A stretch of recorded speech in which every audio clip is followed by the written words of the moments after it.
Assalamualaikum warahmatullahi wabarakatuh. Perkenalkan, nama saya Nurul Hidayah dari Prodi Farmasi. Di sini saya akan menjelaskan tentang anatomi fisiologi sistem pencernaan. Apa itu sistem pencernaan? Sistem pencernaan manusia merupakan rangkaian jaringan organ yang mempunyai fungsi untuk mencerna makanan. Nantinya, makanan tersebut akan diproses secara mekanik dan kimiawi. Sistem pencernaan terdiri dari mulut, faring atau tenggorokan, esofagus atau kerongkongan, ventriculus atau lambung, usus halus, usus besar, dan anus. Yang pertama, rongga mulut. Mulut merupakan saluran pertama yang dilalui makanan. Pada rongga mulut dilengkapi alat pencernaan dan kelenjar pencernaan untuk membantu mencerna makanan. Bagian dalam mulut dilapisi oleh selaput lendir dan sel-sel epitel. Pada mulut terdapat gigi, lindah, dan kelenjar saliva. Gigi. Gigi pertama terbentuk pada usia 6-8 bulan, kemudian bulan ke-8 sampai 12 bulan, ke-12 sampai 16 bulan, ke-16 sampai 20, dan akhirnya bulan ke-20 sampai 40. Gigi pada bayi disebut dentis decisus atau gigi susu, yang akan tunggal pada usia 6-13 tahun dan diganti dengan gigi tetap atau dentis permanentes. Gigi memiliki fungsi untuk memotong, menggoyak, dan menggiling makanan menjadi partikel yang kecil-kecil. Berdasarkan fungsi, gigi seri untuk menggigit, gigi taring untuk merobek, gigi geraham untuk mengunyah. Lidah. Lidah terdiri dari otot rangka yang dikontrol secara voluntar, membentuk dasar rongga mulut berperan dalam memandu makanan. Di dalam mulut, sewaktu mengunyah dan menelan serta untuk berbicara, terdapat juga pupil-pupil pengecap. Dilengkapi dengan mukosa lidah dan berperan dalam proses mekanisme pencernaan. Bagian lidah. Pangkal lidah, radix lingua. Pada pangkal lidah terdapat analidah atau epiglotis yang berfungsi menutup jalan pernapasan pada waktu penenalan, supaya makanan tidak masuk ke jalan pernapasan. Badan lidah atau dorsum lingua, pada bagian ini terdapat puting-puting pengecap untuk menentukan rasa makanan. Asam, manis, pahit, dan asin.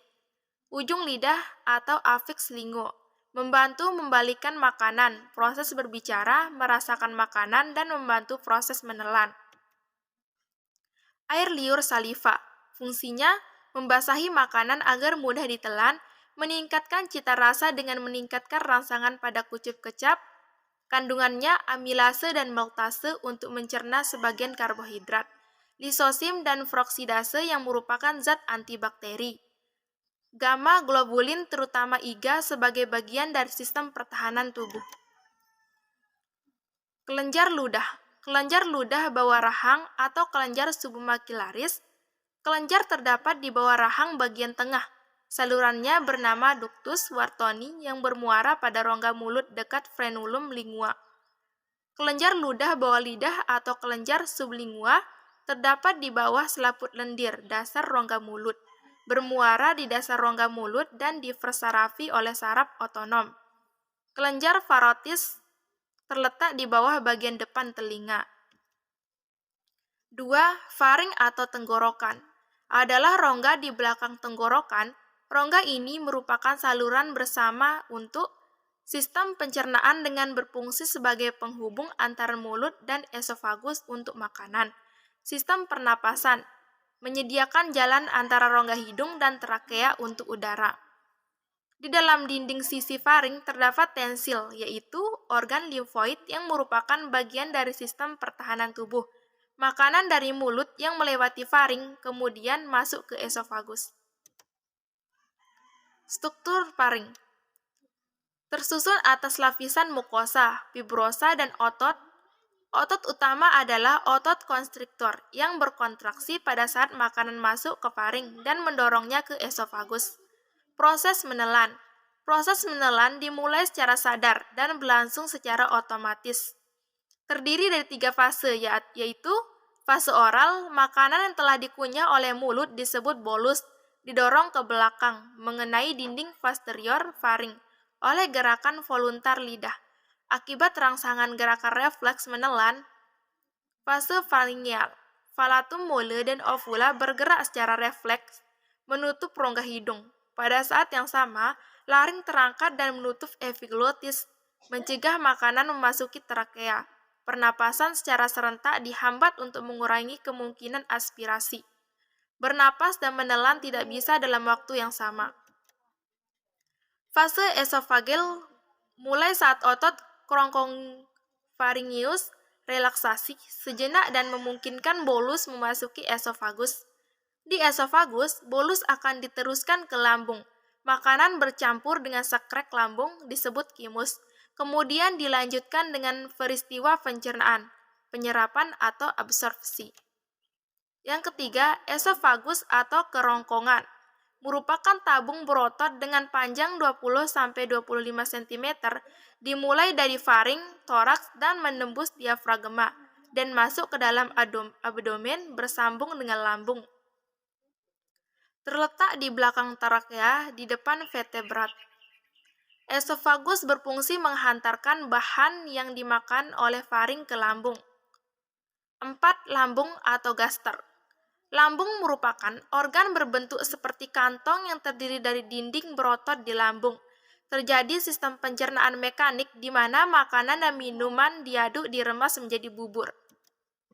Lambung dibagi menjadi 3, yaitu bagian atas kardia, bagian tengah fundus, bagian bawah pylorus. Usus halus. Usus halus merupakan sistem pencernaan manusia terpanjang dengan panjang sekitar 670 cm sampai 760 cm. Penyerapan nutrisi paling banyak terjadi pada saluran pencernaan ini. Usus halus terdiri dari 3 bagian penting yang masing-masing memiliki fungsi yang berbeda dalam pencernaan makanan. 1. Duodenum atau usus 12 jari adalah bagian usus setelah lambung. Fungsinya untuk menyalurkan makanan ke usus halus dan mencerna makanan secara kimiawi.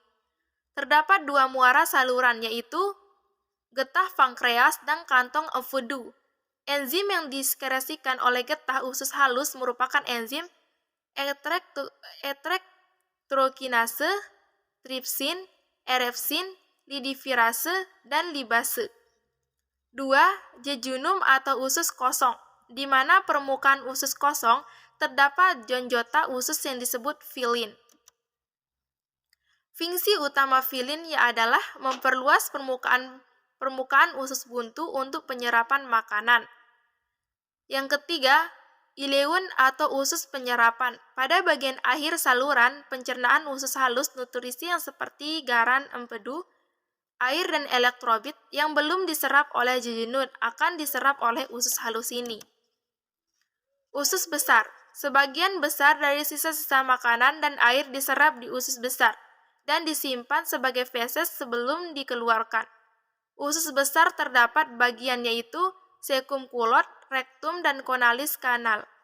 Fungsi utama usus besar adalah membusukkan sisa makanan atau limbah bakteri agar lebih mudah untuk dikeluarkan. Cuman itu materi yang bisa saya sampaikan.